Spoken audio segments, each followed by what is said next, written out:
여러분 안녕하세요. 오늘도 평안한 하루를 보내고 계신가요? 인생은 길어 보이지만 돌아보면 여름밤의 꿈처럼 짧게 지나갑니다. 젊을 때는 내일이 항상 있는 것처럼 느껴지지만 나이가 들수록 하루하루의 무게가 달라집니다. 오늘은 여러분이 평생 땀 흘려 모아온 돈에 대해 조금 다른 시선으로 이야기를 나누고자 합니다. 이 이야기는 절대 낭비하라는 말이 아닙니다. 오히려 후회 없이 살기 위해 꼭 생각해 보아야 할 이야기입니다. 광주에 살던 한 어르신 이야기를 먼저 들려드리겠습니다. 이분은 평생 절약을 미덕으로 삼고 살아오셨습니다. 커피 한 잔도 집에서 타 마셨고 외식은 거의 하지 않았습니다. 그렇게 모은 돈이 2억 원이 넘었습니다. 주변에서는 대단하다고 말했지만 정작 본인은 그 돈을 자신을 위해 거의 쓰지 않았습니다. 그리고 어느 날 조용히 세상을 떠나셨습니다. 더 아이러니한 것은 그 다음이었습니다. 자녀들이 상속받은 그 돈은 불과 2년도 지나지 않아 모두 사라졌습니다. 어르신이 평생 아끼고 참아가며 모은 돈은 그렇게 흔적 없이 사라졌습니다. 통계청 자료에 따르면 우리나라에서 65세 이상 고령자가 보유한 자산 중 상당 부분이 본인에게 사용되지 못한 채 상속으로 넘어간다고 합니다. 많은 분들이 이렇게 생각하십니다. 아이들에게 남겨주면 되지 않겠느냐? 하지만 과연 그것이 여러분의 인생 전체를 설명해 줄 수 있을까요? 평생을 가족과 사회를 위해 살아온 여러분, 자신은 어디에 있을까요? 오늘 이 영상은 돈을 마구 쓰자는 이야기가 아닙니다. 살아있는 동안 행복을 느끼고 마지막 순간에 후회하지 않기 위해 꼭 지출해야 할 5가지에 대한 이야기입니다. 병상에 누워 천장을 바라보며 그때 왜 그 돈을 아꼈을까 하고 자책하는 것만큼 쓸쓸한 일은 없습니다. 반대로 나는 내 인생을 잘 살았다고 말할 수 있다면 얼마나 따뜻한 마음으로 눈을 감을 수 있을까요? 지금부터 말씀드릴 5가지 지출은 사치가 아닙니다. 그것은 여러분이 인간답게 살기 위한 최소한의 선택입니다. 첫 번째 이야기는 무엇보다 중요합니다. 이것을 놓치면 나머지 4가지는 의미가 없어집니다. 바로 건강을 위한 지출입니다. 건강을 위한 지출이 왜 가장 먼저 나와야 할까요? 이유는 간단합니다. 건강을 잃으면 그 어떤 것도 누릴 수 없기 때문입니다. 좋은 음식도, 편안한 잠자리도, 여행도 모두 건강이 바탕이 되어야 가능한 일입니다. 그렇기에 지금부터의 이야기는 절약보다 중요한 삶의 기본 조건, 건강에 대해 이야기하고자 합니다. 인천에 사는 73세 김영철 어르신은 몇 달 전부터 가슴에 묵직한 통증을 느꼈습니다. 주변에서는 병원에 가보라고 했지만 그는 말했습니다. 검사비도 약값도 비싸니까 약국에서 파는 소화제나 먹으면 괜찮아질 거야. 결국 병원에 가지 않았습니다. 그렇게 참던 어느 날 새벽 가슴을 부여잡고 쓰러졌고 급히 병원으로 이송되었습니다. 진단명은 심근경색 응급수술과 입원 치료로 총 치료비는 1,300만 원이 넘었습니다. 김어르신은 말했습니다. 왜 아플 때 병원에 가지 않았냐는 물음에 지금 생각하면 그때 아낀다고 참은 것이 결국 더 큰 손해가 됐다고 말하며 후회하셨습니다. 이처럼 우리는 당장의 지출을 아까워하면서 미래의 큰 손해는 쉽게 외면합니다. 경제학에서는 이것을 손실회피 편향이라고 부릅니다. 지금 지갑에서 나가는 몇만 원은 크다고 느끼지만 앞으로 잃게 될 수천만 원은 피부로 와 닿지 않는 것입니다. 국민건강보험공단의 자료에 따르면 정기검진을 받는 고령자는 그렇지 않은 사람에 비해 만성질환 조기 발견율이 3배 이상 높습니다. 치료가 쉬운 시기에 발견되면 시간과 돈을 모두 절약할 수 있습니다. 특히 치과 치료는 단순한 구강 문제가 아니라 삶의 질 전체에 영향을 줍니다. 씹는 힘이 약해지면 영양 섭취가 어려워지고 결국 면역력과 전신 건강에 영향을 주게 됩니다. 여러분, 건강을 위한 지출은 소비가 아닙니다. 가장 확실한 투자입니다. 병이 나면 치료에 더 많은 돈과 시간이 들고 심지어 삶의 질까지 무너질 수 있습니다. 예방이 치료보다 훨씬 저렴하고 현명한 선택임을 잊지 마세요. 건강을 이르면 모든 즐거움은 그림자에 불과합니다. 다음으로는 건강만큼이나 우리의 삶에 깊은 즐거움을 주는 것에 대한 이야기입니다. 바로 매일의 식사입니다. 먹는다는 행위는 단순히 배를 채우는 일이 아니라 삶을 느끼는 행위입니다. 건강을 지키는 것이 삶의 기초라면 식사는 그 삶을 풍요롭게 만드는 가장 확실한 기쁨입니다. 몸을 위해 병원에 가는 것이 중요하다면 마음을 위해 맛있는 것을 먹는 일도 그에 못지않게 중요합니다. 매일같이 반복되는 식사일지라도 거기에는 위로와 행복이 담겨 있습니다. 부산에 혼자 사는 79살의 이순자 할머니는 매달 마지막 금요일마다 동네에 있는 오래된 국밥집에 갑니다. 그곳은 생전에 남편과 자주 다니던 곳이기도 했고 할머니는 지금도 그때 먹던 순댓국의 맛을 또렷이 기억하고 계십니다. 그 집 국물 냄새만 맡아도 마음이 따뜻해져요. 그날은 그냥 살아있는 게 고맙다는 생각이 들어요. 할머니의 말에는 단순한 식사 이상의 의미가 담겨 있습니다. 국립영양조사센터 자료에 따르면 70대 이상의 고령자 중 80% 이상이 맛있는 음식을 먹는 것이 하루 중 가장 큰 즐거움이라고 답했습니다. 나이가 들수록 시력도 청력도 떨어지지만 신기하게도 미각은 가장 늦게까지 유지된다고 합니다. 마지막까지 남는 감각, 그것이 바로 맛입니다. 또한 맛있는 음식을 먹을 때 뇌에서는 도파민이라는 행복 호르몬이 분비됩니다. 도파민은 단순히 기분을 좋게 만들 뿐만 아니라 스트레스를 줄이고 면역력을 높이며 심지어 치매 예방에도 긍정적인 효과가 있다고 알려져 있습니다. 그러니 맛있는 음식을 먹는 것은 단순한 사치가 아니라 정신적, 육체적 건강을 위한 실질적인 방법입니다. 꼭 비싼 음식일 필요는 없습니다. 제철 과일 하나, 따뜻한 된장찌개 한 그릇, 정성스레 지은 밥 한 공기, 그런 작은 식사가 주는 위로는 무엇과도 바꿀 수 없습니다. 매일 검소하게 식사하더라도 일주일에 한 번쯤은 진심으로 먹고 싶은 것을 자신을 위해 마련해 보세요. 이제 우리는 건강과 식사를 통해 삶을 지키고 즐기는 법을 이야기했습니다. 다음으로 중요한 주제는 우리가 몸을 쉬게 하고 마음을 놓을 수 있는 편안함에 관한 이야기입니다. 맛있는 음식을 통해 하루의 기쁨을 느꼈다면 이제는 그 하루를 어떻게 마무리하고 있는지를 돌아볼 차례입니다. 아무리 잘 먹어도, 아무리 마음이 따뜻해져도 몸이 편안하지 않다면 삶의 만족은 오래가지 않습니다. 그래서 다음으로 꼭 이야기해야 할 것은 바로 편안함을 위한 지출입니다. 많은 분들이 이 부분을 가장 쉽게 참고 넘기지만 사실 나이가 들수록 가장 직접적으로 삶의 질을 좌우하는 요소이기도 합니다. 대전에 사는 75살 박성호 어르신은 20회 넘게 같은 침대를 사용해 왔습니다. 아직 쓸 수 있으니 바꿀 필요가 없다고 생각하셨기 때문입니다. 아침마다 허리가 뻐근하고 밤중에 자주 깨면서도 나이 탓이라 여기며 참고 지내셨습니다. 그러다 자녀의 권유로 새 침대로 바꾸게 되었고 한 달이 지나자 이런 말을 하셨습니다. 왜 이렇게 편한 걸 이제야 알았을까? 아침에 일어나는 게 훨씬 수월해졌다고요. 의료 연구에 따르면 고령자의 수면질은 면역력과 직결되어 있습니다.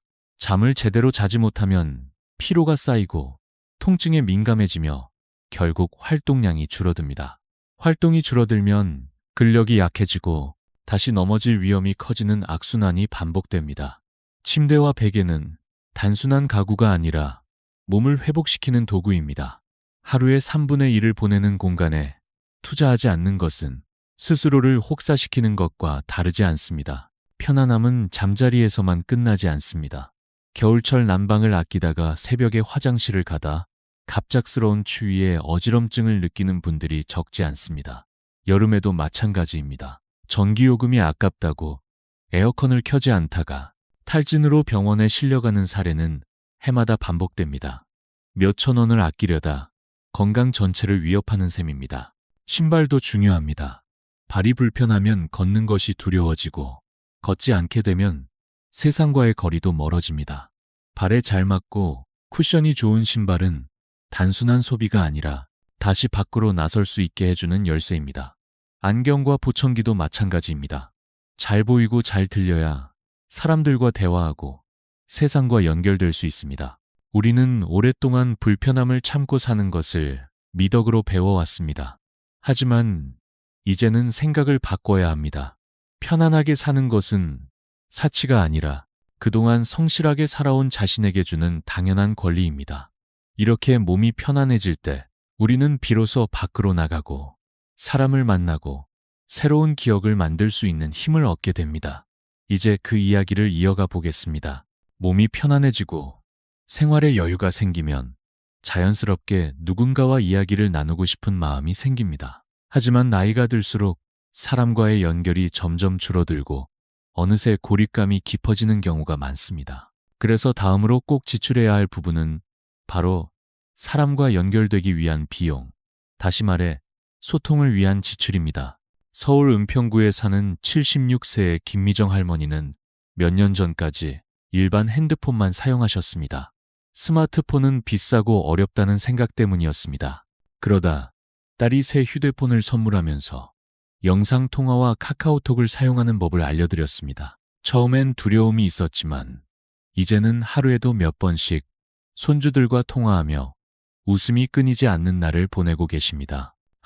한국보건사회연구원 자료에 따르면 정기적으로 소통하는 고령자는 우울감과 치매 발생률이 30% 이상 낮다고 합니다. 사람의 마음은 말할 수 있을 때 치유되고 들을 수 있을 때 안정을 느낍니다. 특히 혼자 사는 어르신일수록 전화 한 통이 하루의 기분을 바꾸는 결정적인 역할을 하곤 합니다. 전화기, 태블릿, 인터넷 요금 같은 지출은 단순한 소비가 아닙니다.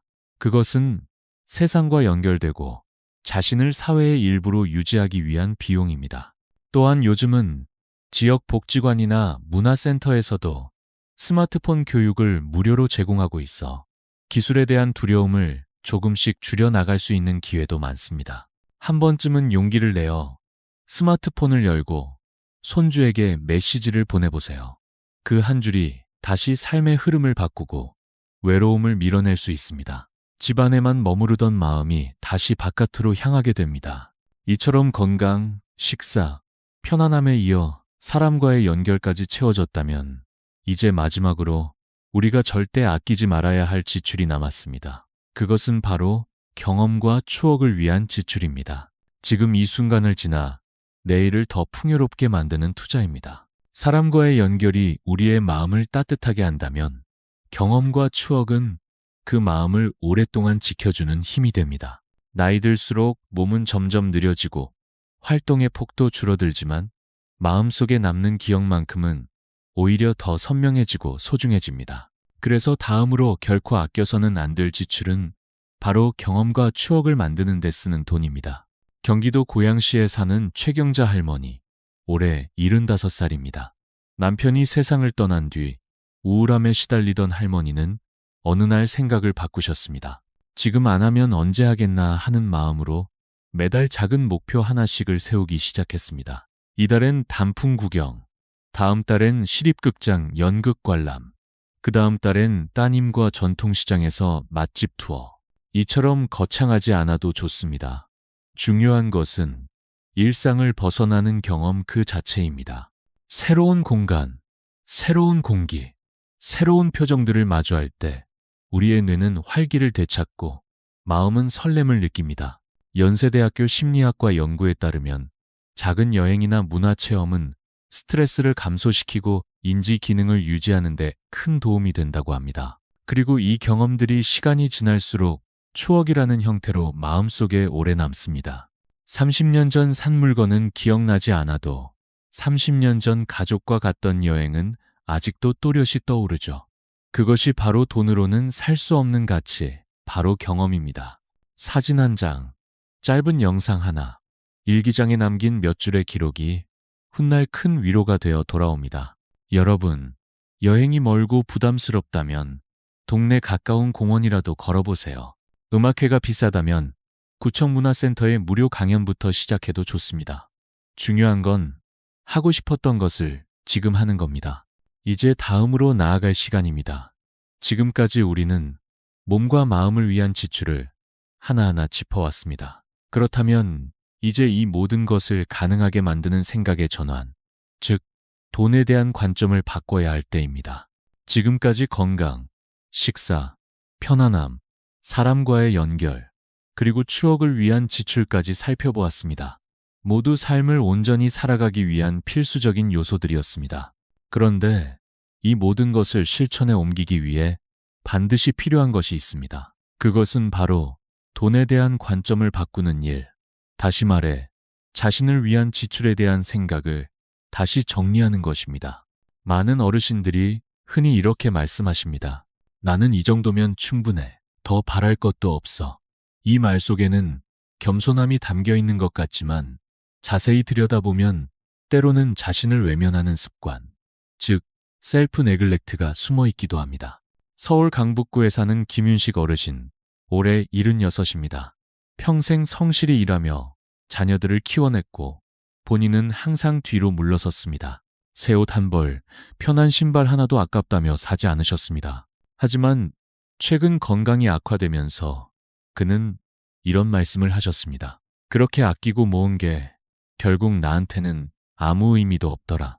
정작 필요할 때 쓰지 못하니까 후회만 남았어. 행동경제학에서는 이것을 자기 보상의 역설이라고 말합니다.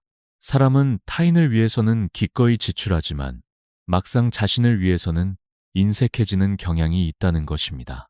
특히 평생 가족을 위해 헌신해온 세대일수록 이 경향이 강하게 나타납니다. 하지만 여러분, 이제는 생각을 바꿔야 할 때입니다. 자신을 위해 돈을 쓰는 것은 이기적인 행동이 아니라 오히려 지금까지 잘 살아온 자신에게 주는 정당한 보상입니다. 지금 이 순간에도 여러분은 충분히 누릴 자격이 있습니다. 편한 침대, 따뜻한 옷, 맛있는 식사, 아름다운 여행. 그것들은 여러분이 일생을 바쳐 얻어낸 삶의 결과이자 권리입니다. 지금 여러분의 지갑에서 나가는 돈이 단순한 소비가 아니라 여러분의 남은 인생을 따뜻하게 채워줄 투자임을 잊지 마세요. 이제 마지막으로 오늘 이 모든 이야기를 마무리하며 가장 중요한 메시지를 전해드리고자 합니다. 인생의 끝에서 후회 없는 미소를 지을 수 있도록 우리는 무엇을 기억해야 할까요? 지금까지 우리는 삶의 마지막 순간에도 후회하지 않기 위해 아껴서는 안 될 5가지 지출에 대해 이야기해 왔습니다. 건강을 지키기 위한 진료비, 식사의 기쁨을 위한 음식비, 몸을 쉬게 하는 편안함, 사람들과 이어지는 소통의 비용, 그리고 기억에 남을 경험을 위한 여정까지. 그리고 그 모든 실천의 중심에는 나 자신을 위한 정당한 소비라는 인식이 자리 잡아야 함을 살펴보았습니다. 이쯤에서 우리는 스스로에게 이렇게 물어야 합니다. 지금 내 통장에 있는 돈은 무엇을 위해 존재하고 있을까? 그저 숫자를 늘리기 위해서일까? 아니면 나답게 살기 위해서일까? 신영복 선생은 생전에 이렇게 말씀하셨습니다.